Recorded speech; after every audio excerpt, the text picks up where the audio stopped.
Hello, everyone. This is Kripa Anand, and welcome to the Canadian SME Small Business Podcast. Today, we are exploring the difference between noisy marketing and sensible strategy. In 2026, the brands that win aren't just the ones spending the most on ads. They're the ones mastering the customer journey from the first click to long term retention. Joining us is Katherine Lesperance, aka Kat, founder and CEO of Sensible Marketer Inc. With a background navigating tech giants like TELUS and startups like PaySafe, Kat has built a reputation for translating complex business objectives into a high impact execution. She is a strategic partner to VPs and boards specialized in scaling brands through data driven lifecycle programs. So, before further ado, let's welcome this very special guest. Kat, welcome to the podcast. Such a pleasure to have you with us.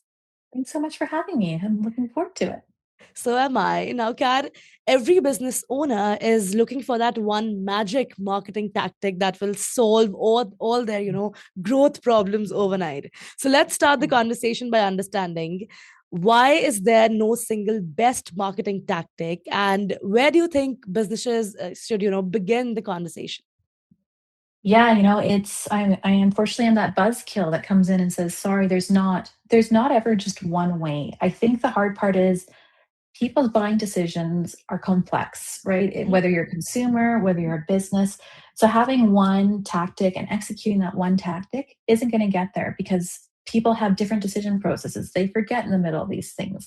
So that's where really we always start asking the business owners, what are you trying to do? Because, well, a lot of businesses have different issues, right? We have some clients, for instance, in the B2B space. Some of them are like, we need leads, we need sales, we need to get our pipeline filled. Right. Whereas other ones are actually in a great spot. They're like, we have great leads, but we actually have too many. And we need to figure out how do we sort out who are the right ones. So all these different types of plays come into place of what is your business actually trying to achieve? Because we need to ladder up the marketing to speak to those business outcomes you're looking for, because there's very different levers you can pull in many instances, Mhm. right? And the hard part is marketing can get expensive, right? Do we need to run you a Super Bowl ad? That can be very costly.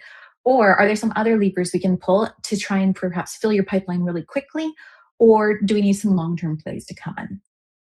Wow, I think that's very well articulated, because realizing that, strategy must dictate the tactic, right, rather than the other way around, is the first step towards building a sustainable marketing engine. That's great. Now, moving ahead, Kat, let's explore how SMEs can simplify and choose the right MarTech stack. So, what does an effective marketing tech stack look like for SMEs out there? And how do you suggest they should choose the right tools? Because there's so much noise and there's no clarity, right? So please educate our audience. Yeah, I think this is, people at these tools and all these software companies and all these things have done a great job of selling you need this tool. The hard part is if you buy the tool and your processes, your strategy, all those things aren't in place, the tool's not going to help you there. It's also, I think, we can't go without talking about AI. That people think if I just get these AI tools, it's going to solve all my business problems. Right. The hard part is if you bring an AI in correctly, it's just going to amplify all your problems, right? So those are things that we always tell people first take a step back. What do you want to do? Some companies, if they're looking at, say, a CRM system, because they're like, I need to Mhm. manage inventory, I need to manage my client discussions, I need to offset these things and make sure that if I have an e-commerce site, I'm firing at the right places and I'm not upsetting clients. Mhm. Well, the question is, what do you need it to do? Because you want to evaluate what do you need out of the system?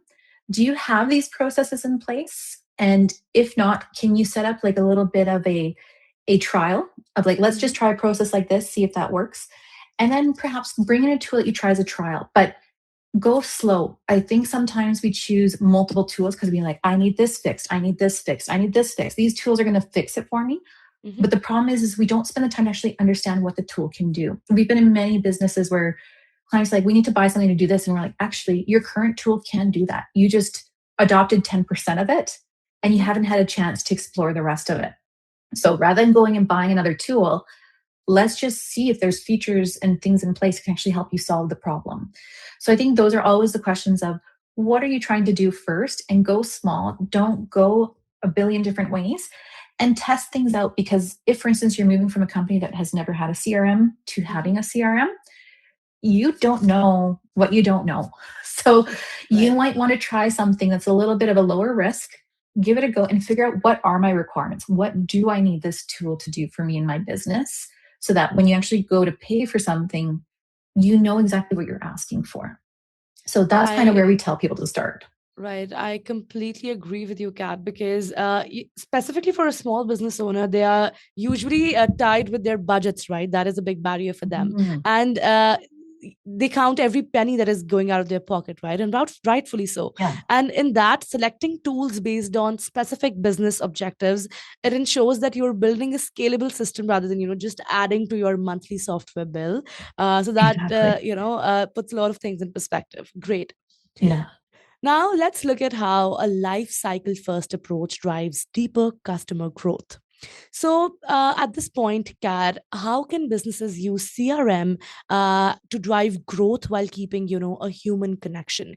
Because it's a very overlapping concept, right? So, how do you suggest we navigate through this? Well, I think I'm going to sound a little bit like a broken record. The tool is there to help you execute, right? But there's a lot of thought and process that goes into it. So when you're looking at life cycle, you're saying to yourself, let me put myself in the shoes of my customer or my client. What do they go through? Let me think of them all the way from the beginning through to the end. And how would I help them along that journey? Right. I know at the beginning, and we talked in the intro about advertising, right? A lot of times people are going to put a lot of money into advertising.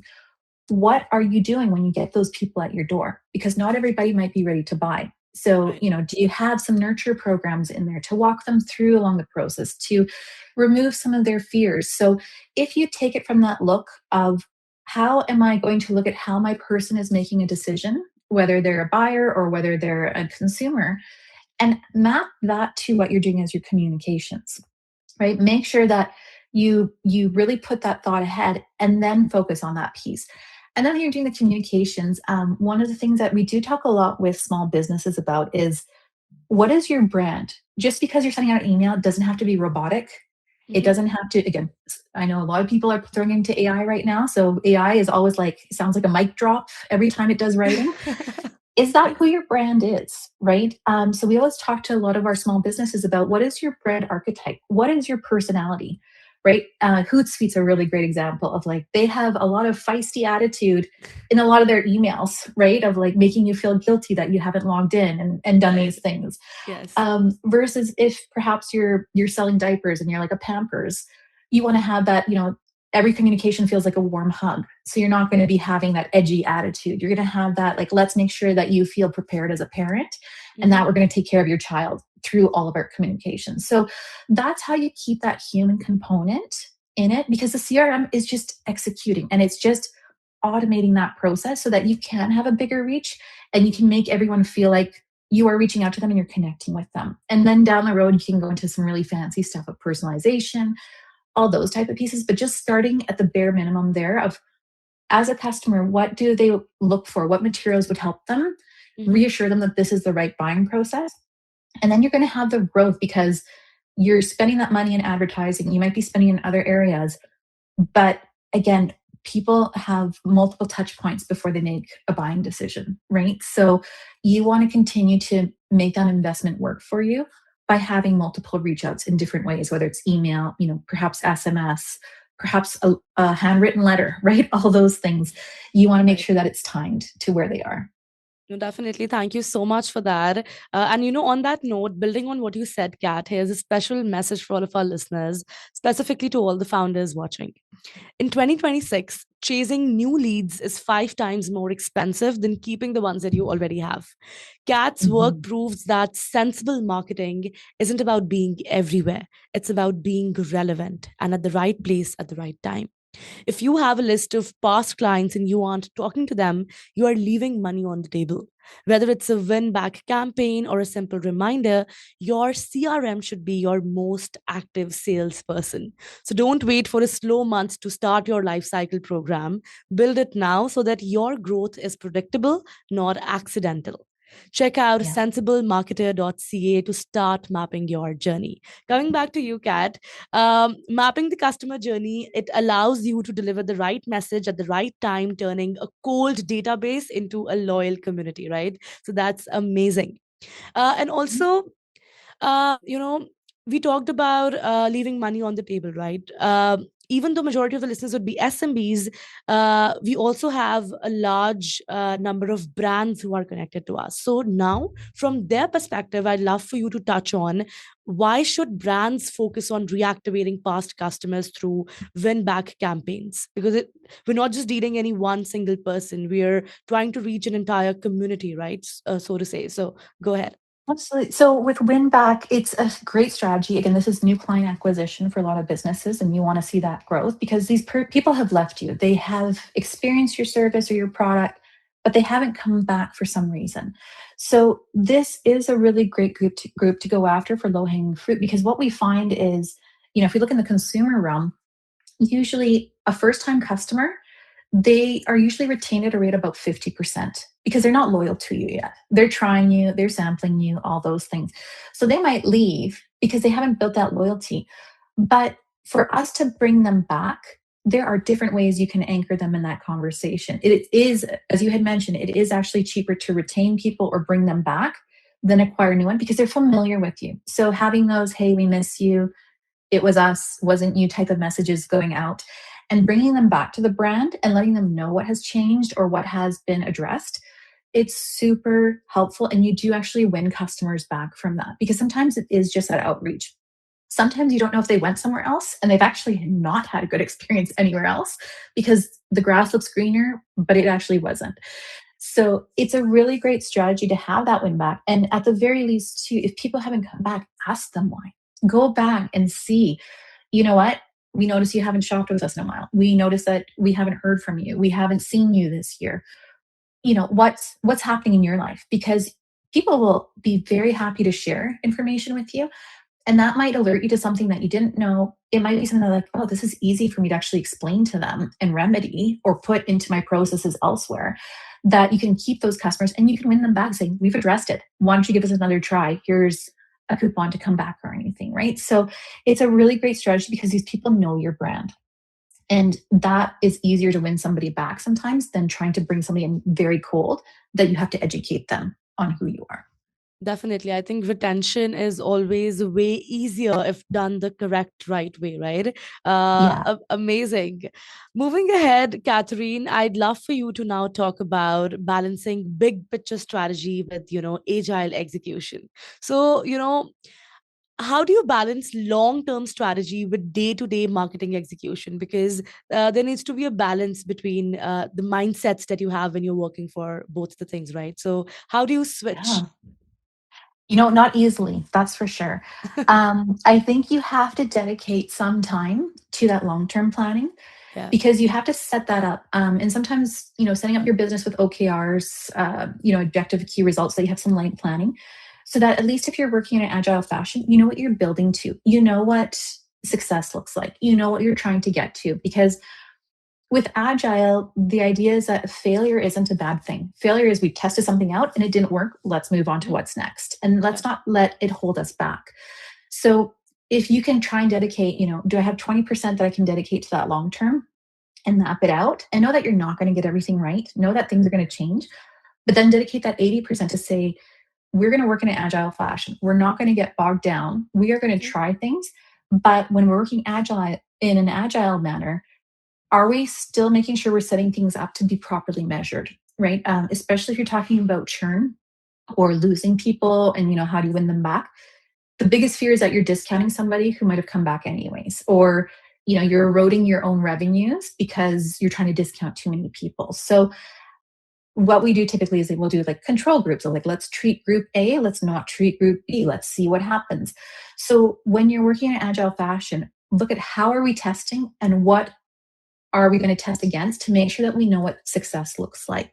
And that will really help you because the days of waterfall planning of let's make sure we get the strategy all correct up front, those are long gone because by the time you're ready to launch that strategy, things have changed. You haven't tested the market. You actually don't know and it's too late because somebody's already eaten your lunch. So those are things that you do have to balance it and take off some of your guardrails, take off some of like the things that scare you and say, you know what? If it happens, great. I think sometimes we always think, what if this goes viral and all of a sudden everybody's using these coupons? That's something I always have to tell people, you know what? As much as we're scared of that happening, it often doesn't. So, and do we put in guardrails? Again, do we have an end date? Do we put in these certain things so that you can manage it if that were to happen? But we've got to, not have that be a barrier to testing and learning while we go. Very interesting. I think maintaining that rare dual perspective, it ensures that marketing efforts remain both high level and high impact. And kudos to you, for making that switch. I know it's difficult, it's not easy, but you make it look seamless. So that's amazing. I'm loving this conversation, Kat, and definitely I'd love for you to be back, hopefully for an in-person episode that we do the next with you. But for now, before we let you go, if there's one final piece of advice that you have for our listeners today, something, because majority of the people are hesitant. They don't know where to take that first leap of faith from, right? If you could whisper one thing into their ear, what would you say and why? You know what? I think some of it is just try it. Just go for it and know that it's okay if you made the wrong decision. Mm-hmm. You can get out of it and you can back out of it, but you want to try these things. And especially with people, it's like, don't be scared about sending that first communication to them. Don't be worried if you haven't had a chance to fully map everything out to the, a certain detail. Just try it and measure it afterwards, because you might be actually blown away by some of the results. And the worst thing is staying quiet. So one of our clients, for instance, they're like a premium men's brand. They had a slow quarter in November. And we were talking about like, what about Black Friday? Everybody's allowed during Black Friday for sales, right? And it was like, we don't want to cheapen a premium brand. We don't do this. And it's like, you know what? A lot of premium brands actually do play in the Black Friday space, but they do it differently. They might not just be like, hey, 50% off, but they might have a certain line available that's only available to select people. They have different mechanisms. So in talking with them, we did some campaigns and it made it one of the strongest quarters of their year, right? And it was a chance to bring people back. It was a chance to have another message in market. So they were originally very hesitant about it and they've never done it. And we're like, let's try it. Let's show you what it could do. And from there on, they're like, okay, we need to start planning Black Friday in June. We need to make sure we have our ducks in a row. So I think don't be worried about trying something and challenging your own beliefs, and then use the tools at your disposal to help you execute it. Thank you so much for that example. I think it was a very reassuring one, right? And also it proved as a great reminder that focusing on impact over volume is, what makes marketing truly sensible. Kat, it was an absolute pleasure having you on the podcast. Thank you so much for joining us and doing this with us. Thank you too. I love chatting with you. All right, that was Kat from Sensible Marketer Inc., a masterclass in life cycle strategy, CRM growth, and why the best marketing is always anchored in clear business objectives. To all the listeners, thank you so much for tuning in to the Canadian SME Small Business Podcast. Be sure to subscribe and visit CanadianSME.ca for more such resources. And to understand about how we are giving back to the community, please visit Canadian SME Small Business Foundation at smbfoundation.ca. And lastly, a very special thank you to our podcast partners, UPS and ADP, our HR partner, for their ongoing commitment to empowering SMBs across Canada. I'll see you in the next episode. Kripa Anand signing off.